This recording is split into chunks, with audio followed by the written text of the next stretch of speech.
Application को अच्छे से देख लीजिए। ये 3 एप्लीकेशन से आप लोगों को स्प्रिंग बूट का मोनोलिथिक आर्किटेक्चर अच्छे से समझ में आ जाएगा। ठीक है, स्प्रिंग बूट मोनोलिथिक, मोनोलिथिक ही आना इंपॉर्टेंट है। पहले पहले ये आएगा, तो उसके बाद ही आप लोगों को माइक्रो सर्विस अच्छे से समझ में आएगा। ठीक है, आप लोगों को JDK 21 जावा का अच्छा खासा नॉलेज होना चाहिए। अगर किसी को जावा में कोई प्रॉब्लम है ना, तो मैं एक वीडियो ला रहा हूँ जावा का। ठीक है, जिसमें मैं जावा 8 और जावा का जितना भी फीचर्स है JDK 8 के बाद, वो सारा फीचर्स मैं इसमें बताऊंगा। ठीक है, तो प्रीरिक्विजिट माइक्रो सर्विस का आप लोगों को सबसे इंपॉर्टेंट होना चाहिए माइक्रो सर्विस में स्प्रिंग बूट अच्छे से आना चाहिए। ठीक है, अब देख लेते हैं बिफोर माइक्रो सर्विस से पहले क्या होता था। इसको अच्छे से समझिएगा, माइक्रो सर्विस से पहले क्या होता था। पहले हम लोग क्या करते थे, मोनोलिथिक पे जाते थे। मोनोलिथिक आर्किटेक्चर होता है एक। ठीक है, मोनोलिथिक का मतलब होता है कि एक एक सिंगल एंटिटी, दैट मीन्स एक ये डब्बा है, इसी डब्बा में आपका सारा प्रोजेक्ट होगा। ये एक प्रोजेक्ट होगा। जैसे आप एप्लीकेशन यूजिंग मोनोलिथिक में यहाँ देख सकते हैं, ये एक डब्बा है। ठीक है, इस डब्बा में इस प्रोजेक्ट का सारा कुछ रहेगा, प्रोडक्ट रहेगा, यूजर्स रहेगा, ऑर्डर्स रहेगा, पेमेंट रहेगा, शिपमेंट रहेगा, कार्ट रहेगा। दैट मीन्स ये एक रैप है, मतलब एक बक्से में इसको मैंने पैक कर दिया है।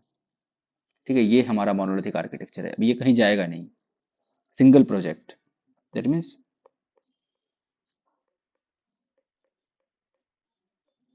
Single project. आ गया समझ में? तो सिंगल प्रोजेक्ट में क्या दिक्कत होता है, स्केलेबिलिटी इशू होता है। स्केलेबिलिटी इशू मतलब होता है scaling the application is difficult since all the component must scale together even if only one part requires additional resources. मान के चलो हमें कल के डेट में एक रिक्वायरमेंट आया कि पेमेंट में जो है ना, पेमेंट में एक इंटीग्रेट करना है हमें गूगल पे। बट पहले हम क्या करते थे, क्रेडिट कार्ड से पेमेंट लेते थे, क्रेडिट कार्ड से ले रहे थे। लेकिन रिक्वायरमेंट हमारा आया है कि गूगल पे से करना है। तो अगर हमें गूगल पे को इंटीग्रेट करना है ना, यूपीआई पेमेंट को, अगर हमें यूपीआई पेमेंट को इंटीग्रेट करना है तो हमें पूरा एप्लीकेशन को ड्रॉप करना पड़ेगा। पूरे एप्लीकेशन को क्या करना पड़ेगा, बंद करना पड़ेगा एक मिनट के लिए। ठीक है, जब तक हमारा डेवलपमेंट हो रहा है तब तक हमें इसको स्टॉप करना पड़ेगा। स्टॉप होगा, फिर इसमें इंटीग्रेशन होगा जीपे का, दैट मीन्स यूपीआई का, फिर इसका एक बिल्ड बनेगा, फिर ये जा करके जार बन के प्रोजेक्ट अपलोड होगा। तो ये एक लंबा प्रोसेस होता था कि सोचो एक पेमेंट का काम करने के लिए हमें प्रोडक्ट को डाउन करना पड़ा, यूजर्स को डाउन करना पड़ा, ऑर्डर को डाउन करना पड़ा, शिपमेंट कार्ट सारा सर्विसेज डाउन हो गया। क्यों? क्योंकि बस हम पेमेंट पे काम कर रहे थे।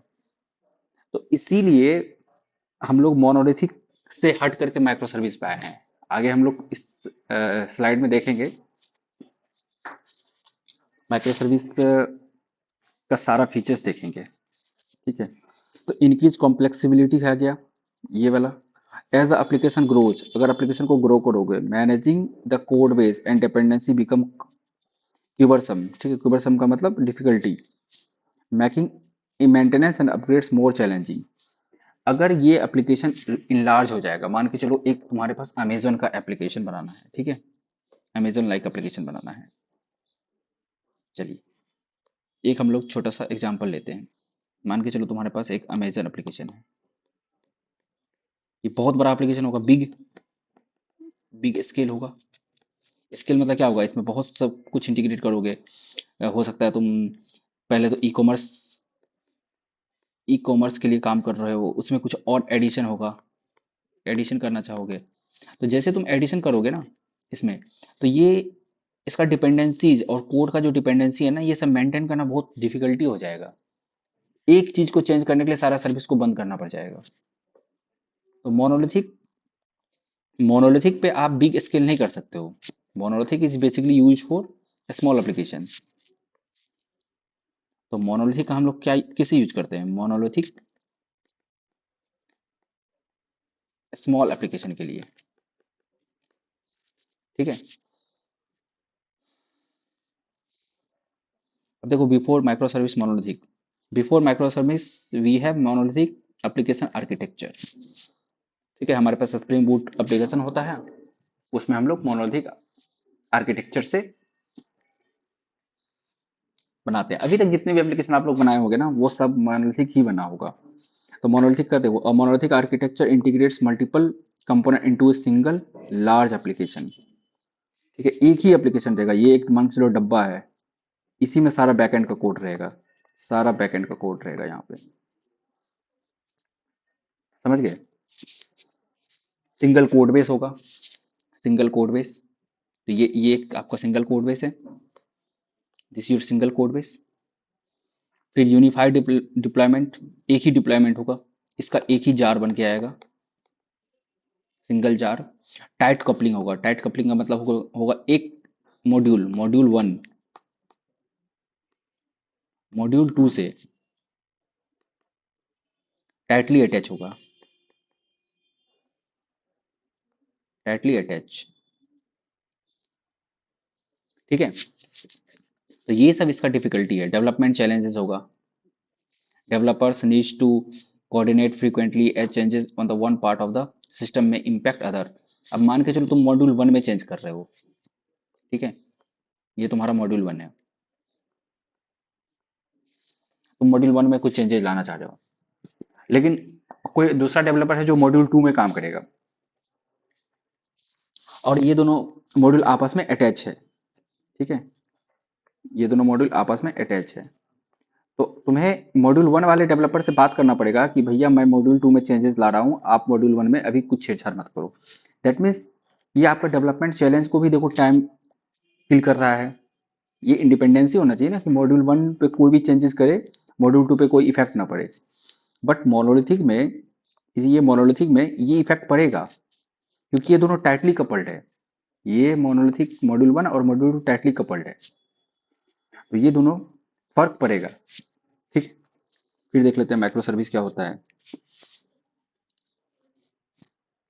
देखो माइक्रो सर्विस में सारा कोड स्ट्रक्चर आपका मॉड्यूलर होगा। ठीक है, मॉड्यूलर स्ट्रक्चर, आपका इंडिपेंडेंट कोड बेस, ये सब इसके फीचर्स हैं।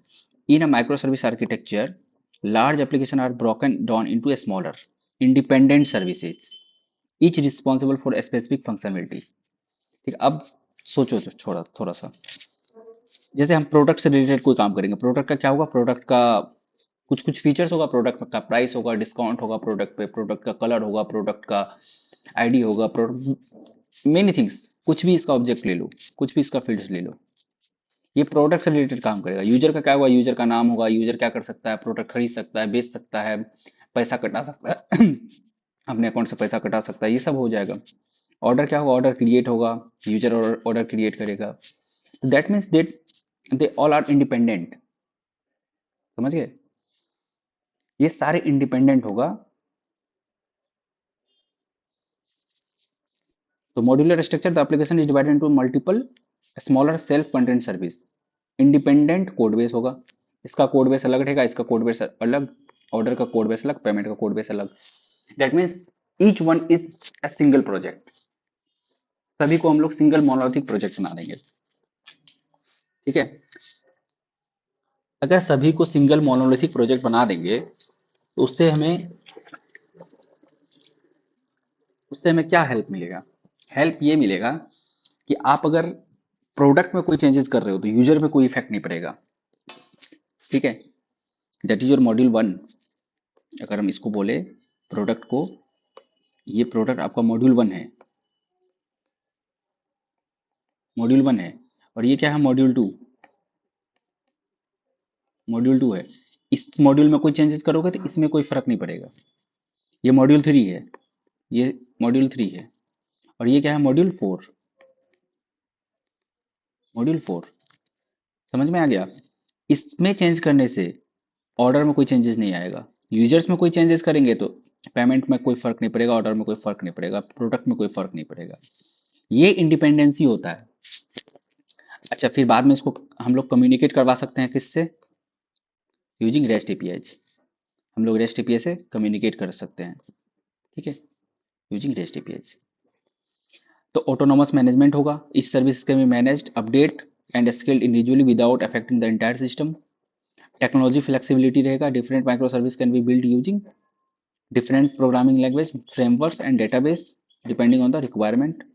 Operational complexity, managing multiple services, handling inter-service communication, ensuring security monitoring can be challenging. Require additional tools and orchestration mechanism. थोड़ा सा operational complexity तो होगा माइक्रो सर्विस बनाने में। क्यों? क्योंकि मल्टीपल सर्विसेज को मैनेज करना, इस सर्विस को इस सर्विस को इस सर्विस को मैनेज करने में थोड़ा प्रॉब्लम होगा कि हमें चार चार डेवलपर रखने पड़ेंगे। मोनोलिथिक में क्या होता था, एक ही डेवलपर कर लेगा, पर यहाँ पे प्रोडक्ट पे कोई और डेवलपर काम करेगा, यूजर मॉड्यूल पे कोई और करेगा, ऑर्डर मॉड्यूल पे कोई और करेगा, पेमेंट मॉड्यूल पे कोई और काम कर रहा होगा। फिर इसका सिक्योरिटी देखना बहुत कठिन हो जाएगा। फिर कम्युनिकेशन करवाने में, कम्युनिकेशन सेटअप करने में दिक्कत होता है बट ये आसान है, अच्छा है। ठीक है, ये इसका खासियत है। तो आप लोगों को ये समझ में आ गया। और एक चीज यहाँ पे पढ़ो, टेक्नोलॉजी फ्लेक्सिबिलिटी। टेक्नोलॉजी फ्लेक्सिबिलिटी मतलब क्या हुआ कि मान के चलो तुम प्रोडक्ट को जावा पे बना दो, ठीक है, और ऑर्डर को तुम पाइथन का जेंगो नाम सुने होगे, जेंगो, जेंगो पे बना दो, और इसको एक नोड जेएस पे बना दो एक्सप्रेस से, कोई दिक्कत नहीं है, सब बनेगा, ये नोड जेएस से बन के जाएगा। ठीक है, ये नोड जेएस से बन के जाएगा। और इसको चाहो तो किसी डॉट नेट से बना दो, मतलब टेक्नोलॉजी इंडिपेंडेंसी होगा। अब हमारे पास यूजर्स मान के चलो डॉट नेट से बन के आ रहा है, पेमेंट का जितना भी गेटवे बनाएंगे वो सब नोड जेएस से बन के आएगा, ऑर्डर का जो भी काम होगा वो जेंगो से बन के आएगा, प्रोडक्ट का जो भी काम होगा वो हम जावा से बना सकते हैं। दैट मीन्स टेक्नोलॉजी इंडिपेंडेंसी होगा यहाँ पे। ठीक है, बट मोनोलिथिक में ऐसा नहीं कर सकते हैं, मोनोलिथिक आर्किटेक्चर में ऐसा नहीं कर सकते। ये जो मोनोलिथिक आपका दिख रहे हो ना, ये सिंगल कोड बेस है, तो आपको इसको जावा से ही बनाना पड़ेगा, या फिर डॉट नेट से ही बनाना पड़ेगा, या फिर पाइथन से ही बनाना पड़ेगा, दैट मीन्स जेंगो से। समझे? आप इसमें कोई और टेक्नोलॉजी यूज नहीं कर सकते, क्योंकि ये एक सिंगल सिंगल कोड बेस है ना, ये एक सिंगल प्रोजेक्ट है। तो ये डिफरेंस है माइक्रो सर्विस और मोनोलिथिक में। अब की कंपोनेंट पढ़ लेते हैं। की कंपोनेंट क्या है माइक्रो सर्विस का? जैसे एपीआई गेटवे होता है इसमें, ठीक है, एक एपीआई गेटवे होता है, एपीआई गेटवे होता है, सर्विस रजिस्ट्री होता है, सर्विस डिस्कवरी होता है, लोड बैलेंसर होता है, configuration management, inter service communication, database per service monitoring and logging, security, containerization and orchestration. ठीक है, एपीआई गेटवे क्या होता है? Act as a single entry point. ये सिंगल एंट्री पॉइंट होता है फॉर क्लाइंट रिक्वेस्ट। जैसे मान के चलो तुम्हारे पास चार सर्विस है, एक दो तीन चार। अब ये जैसे यूजर है एक, अब ये क्या करेगा? इसको कॉल करेगा, इसको कॉल करेगा, इसको कॉल करेगा, फिर इसको कॉल करेगा, ऐसा थोड़ी ना है। हम इसको बोलेंगे नहीं भैया आप किसी को कॉल मत करो, आप किसी को कॉल मत करो, आप क्या करो, बीच में एक एपीआई गेटवे ले लो, आप इसको रिक्वेस्ट भेजो, ये रूट कर देगा, ये हमें रूट करके देगा। ठीक है, कहाँ से रिक्वेस्ट लाना है ये एपीआई गेटवे समझेगा। आप एपीआई गेटवे बना लो, तो ये की कंपोनेंट है एपीआई गेटवे। फिर सर्विस रजिस्ट्री क्या होता है? Keep track of all active micro service and their location of easy service. अब जितने भी तुम्हारे पास सर्विस है, ये सर्विस 1 है, ये सर्विस 2 है, ये सर्विस 3 है, ये सर्विस 4 है, इन सब को एक हम रेपोजिटरी, सेंट्रल रेपोजिटरी में रजिस्टर कर देते हैं। तो ये हो गया service registry. Service discovery help service locate and communicate with each other dynamically. Service discovery की हेल्प से हम डायनेमिकली किसी भी सर्विस पे जा सकते हैं। लोड बैलेंसर, लोड बैलेंसर क्या करता है? Distribute traffic across multiple instances of service to ensure high availability. ठीक है, लोड बैलेंसर क्या करता है? मान के चलो एक सर्विस 1 पे ज्यादा रिक्वेस्ट आने लगा, तो ये लोड बैलेंस करके इसका एक इंस्टेंस और बना देगा 1, अब उस पे सर्विस देने लगेगा। Inter service communication using rest, gRPC. GRPC होता है रिमोट प्रोटोकॉल। ठीक है, रिमोट प्रोसीजरल कम्युनिकेशन कहते हैं इसको, जीआरपीसी को, जीआरपीसी। ठीक है, जी जी साइलेंट रहेगा, रिमोट प्रोसीजरल कम्युनिकेशन। ठीक है, रिमोट प्रोसीजरल कम्युनिकेशन ये होता है। ठीक है,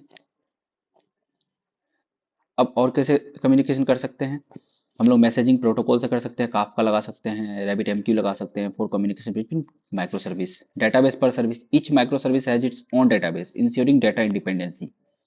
अब देखो मोनोलिथिक में क्या होता था ना, एक मोनोलिथिक एप्लीकेशन है तुम्हारे पास, इसका डेटाबेस एक ही होगा, ठीक है, ये एक डेटाबेस होगा। बट ऐसा नहीं है, मानो माइक्रो सर्विस में ऐसा नहीं है। माइक्रो सर्विस में क्या है ना कि आपको डेटा इंडिपेंडेंसी होगा, हर एक सर्विस का अलग अलग डेटाबेस बना सकते हो। इसका डेटाबेस कुछ अलग बना दो, इसका डेटाबेस कुछ अलग है, इसका डेटाबेस कुछ अलग है, इसका डेटाबेस कुछ अलग है। मतलब आपको पूरा फ्लेक्सिबिलिटी रहेगा कि आप जैसे मन तैसे डिजाइन करो।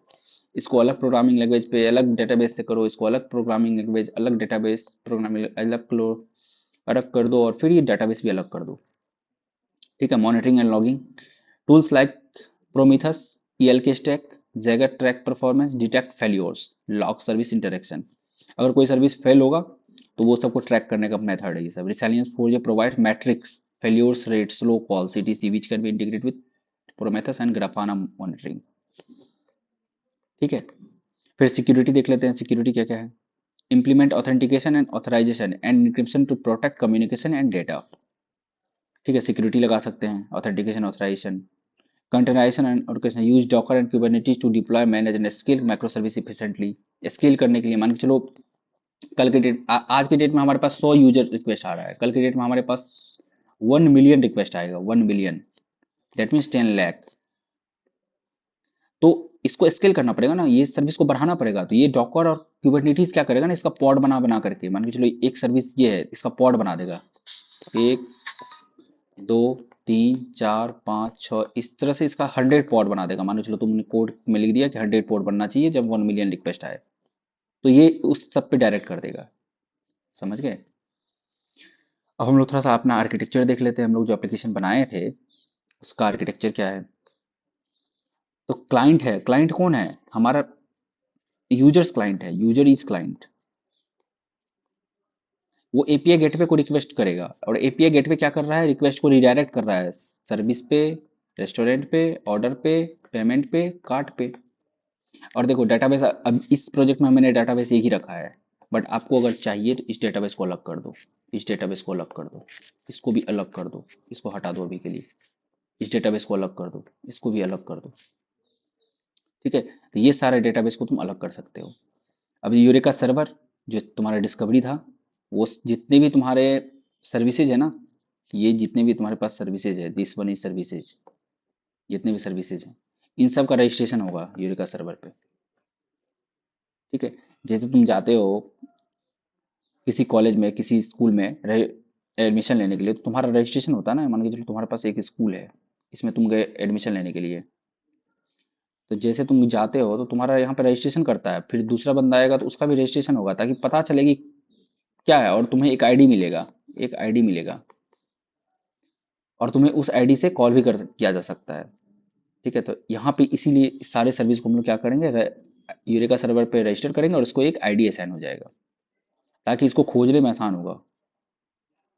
जो अभी की इस एप्लीकेशन में तो हमारे पास 4 ही सर्विस है ना, 5 सर्विस है, 1 2 3 4 5, लेकिन जब हाई लेवल प्रोजेक्ट में जाओगे, क्लाइंट लेवल प्रोजेक्ट में, तो वहाँ पे आई थिंक मैंने जब पिछले प्रोजेक्ट पे काम किया तो वहाँ पे 100 सर्विसेज थे, और समझ में नहीं आता था कहाँ चला गया मेरा ऑर्डर सर्विस। तो वो हमें यूरेका सर्वर बताता था, यूरेका सर्वर बताता था कि आपका जो ऑर्डर सर्विस है वो इस जगह पे, इस पोर्ट पे होस्टेड है, तो उस पोर्ट पे जाकर के हम लोग खोज लेते थे। ठीक है, तो सर्च करने में आसान होता है। सर्विस रजिस्ट्री देख लेते हैं क्या होता है। मान के चलो तुम्हारे पास यूजर सर्विस है, ऑर्डर सर्विस है, रेस्टोरेंट सर्विस है। ठीक है, यहाँ पे कार्ट सर्विस होगा, सॉरी कार्ट सर्विस, और तुम्हारे पास यहाँ पे 100 सर्विसेज है, 100 सर्विसेज। तो ये 100 सर्विसेज, ये 100 सर्विसेज हैं तुम्हारे पास। इन सब का रजिस्ट्रेशन कहाँ करेंगे, इन सब का रजिस्ट्रेशन हम लोग सर्विस रजिस्ट्री में कर लेंगे। सर्विस रजिस्ट्री में रजिस्टर करेंगे, यहाँ पे खोज खोज के रजिस्टर करेंगे। रजिस्टर करने के लिए आप लोगों को हम पिछले वीडियो में बताए हैं, आप लोग उस प्रोजेक्ट को अच्छे से पढ़िए कैसे रजिस्टर करते हैं। वो सर्विस रजिस्ट्री में जाएगा, और इसको बनाएंगे यूरेका सर्वर। जो सर्विस रजिस्ट्री है ना हमारा, ये यूरेका सर्वर है, दिस ईयर सर्वर, ये track all the information of services. जितने हमारे पास सर्विसेज है सबका ट्रैकिंग करता है ये इंफॉर्मेशन का। और ये सब क्या है, यूरेका क्लाइंट है, ये हमारे पास यूरेका क्लाइंट है, इसको कहेंगे क्लाइंट। मान के चलो आप एक स्कूल में गए, एक स्कूल में गए पढ़ने के लिए, you are a student, then you are a client, you are a client, and your school is your server. इस स्कूल के पास तुम्हारा सारे स्टूडेंट का डेटा है, ठीक है। तो ये स्टूडेंट को मान लेते हैं क्लाइंट है, ये क्लाइंट 1 है, क्लाइंट 2 है, क्लाइंट 100 क्लाइंट है, 100 स्टूडेंट है, दैट में 100 क्लाइंट है, सब एक ही स्कूल में गया है एडमिशन कराने। तो स्कूल के पास सारा डेटा होगा ना, तो वो सर्वर है, समझिए,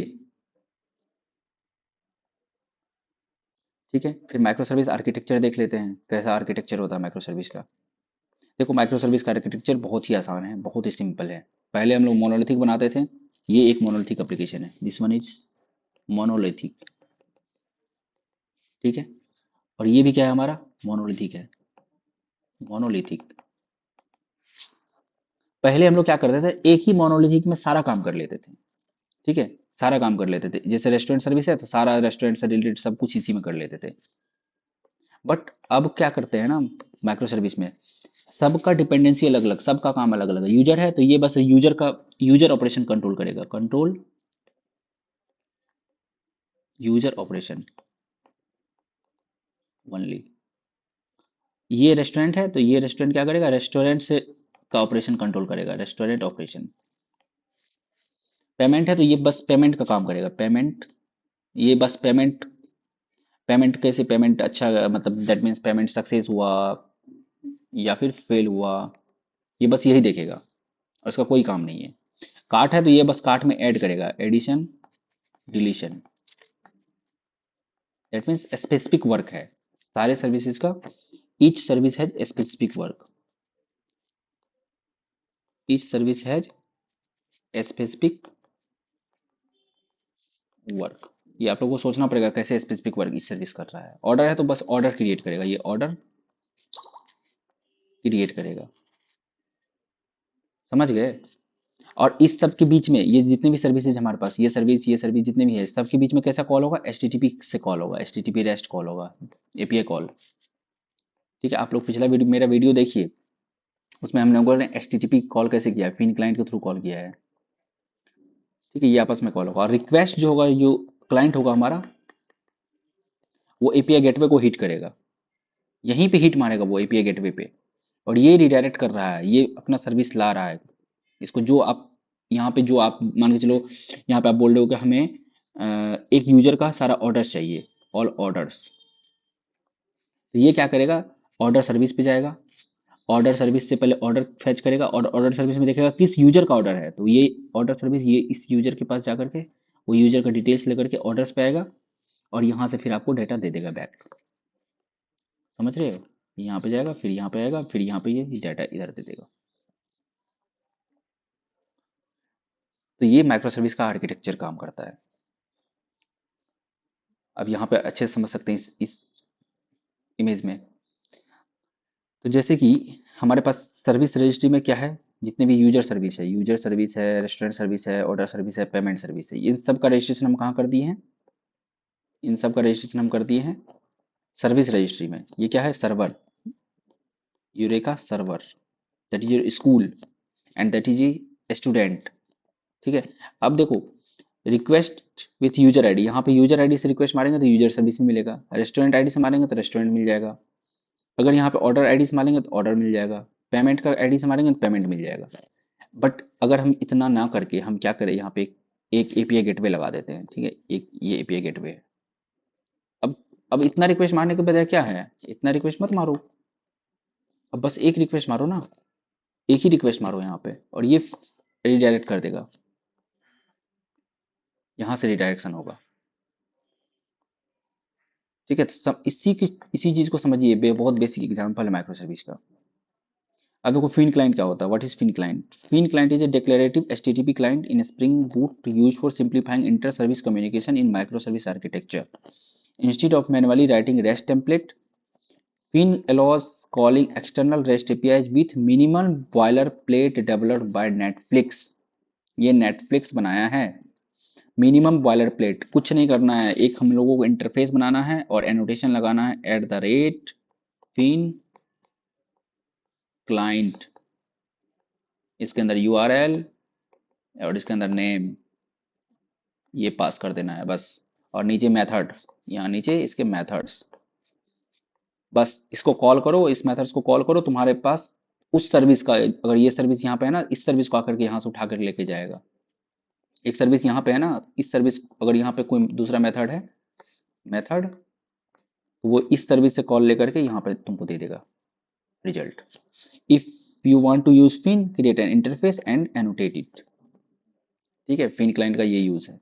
डिक्लेरेटिव एचटीटीपी क्लाइंट का मतलब होता है कि डिक्लेरेटिव एचटीटीपी क्लाइंट का मतलब, पहले हम लोग रेस्ट टेम्पलेट यूज कर रहे थे, रेस्ट टेम्पलेट जो क्या करता था, जो हमारे पास कोड बेस होता था ना, जैसे ये पेमेंट का कोड बेस है, तो पेमेंट के अंदर से ही कॉल मार देते थे।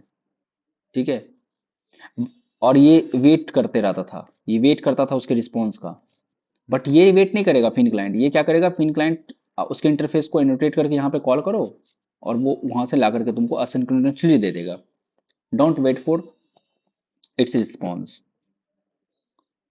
ठीक है, अब यहाँ पे भी समझो, बहुत सारा हम पिक्चर से समझा रहे हैं आर्किटेक्चर को। तुम्हारे पास क्लाइंट है, और ये तुम्हारे पास JWT ऑथेंटिकेशन है, जो भी ऑथेंटिकेशन ऑथराइजेशन होगा वो API गेटवे पे ही लगा देंगे। ठीक है, क्योंकि यूजर को तो यहाँ जाने ही नहीं देंगे, यूजर यहाँ नहीं जा सकता है, हम क्लाइंट को यहाँ जाने ही नहीं देंगे, ब्लॉक करके रखेंगे। ब्लॉक कैसे करते हैं वो हम आपको मेथड बताएंगे, कैसे ब्लॉक करते हैं।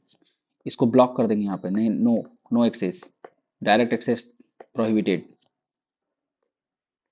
ठीक है, डायरेक्ट एक्सेस एक्सेस प्रोहिबिटेड कर देंगे। हम उसको बोलेंगे कि आप एपीआई गेटवे के थ्रू आइए, एपीआई गेटवे हमको कॉल देगा, हम आपको रिस्पॉन्स दे देंगे, आप गेटवे के थ्रू आइए। अभी जब प्रोजेक्ट डेवलप कर रहे होंगे ना, तब तो ये डायरेक्ट कॉल करेगा, अभी के समय में कॉल करेगा। बट जब प्रोजेक्ट पूरा बिल्ड हो जाएगा तो इसको हम कॉल करने ही नहीं देंगे, इसको ब्लॉक करके रखेंगे। ठीक है, तो आपके पास एक कॉन्फ़िग सर्विस होगा, कॉन्फ़िग सर्विस में क्या होगा, कॉन्फ़िगरेशन होगा। इसमें क्या होगा, कॉन्फ़िगरेशन, क्योंकि इस user service, restaurant service, order service, payment service, card service, सबका कॉन्फ़िगरेशन सेम ही होता है मेनली।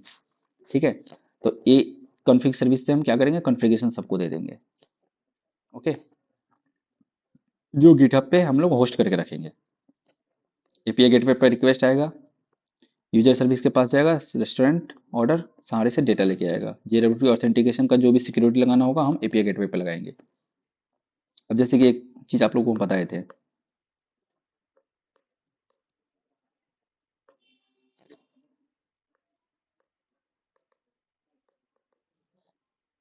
जैसे कि आप लोगों को हम एक चीज बताए थे कि डेटाबेस इंडिपेंडेंसी होता है।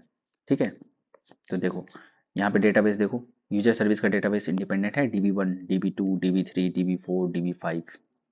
इंडिपेंडेंट डेटाबेस यूज कर लो ना, कोई दिक्कत नहीं है। आखिर माइक्रो सर्विस का डिसएडवांटेज क्या है, डिसएडवांटेज ये है ना कि ये कॉम्प्लेक्स आर्किटेक्चर देता है, कॉम्प्लेक्स वे में काम करता है, कॉम्प्लेक्स वे में काम करता है, लेकिन तुम्हें मॉड्यूलरिटी भी तो दे रहा है, तुम्हें इंडिपेंडेंसी दे रहा है, लूज कपलिंग दे रहा है। देखो कितना लूज कपल है, ये डेटाबेस इसी से बात करेगा, ये डेटाबेस यहीं पे काम करेगा, ये सारे लूजली कपल्ड है।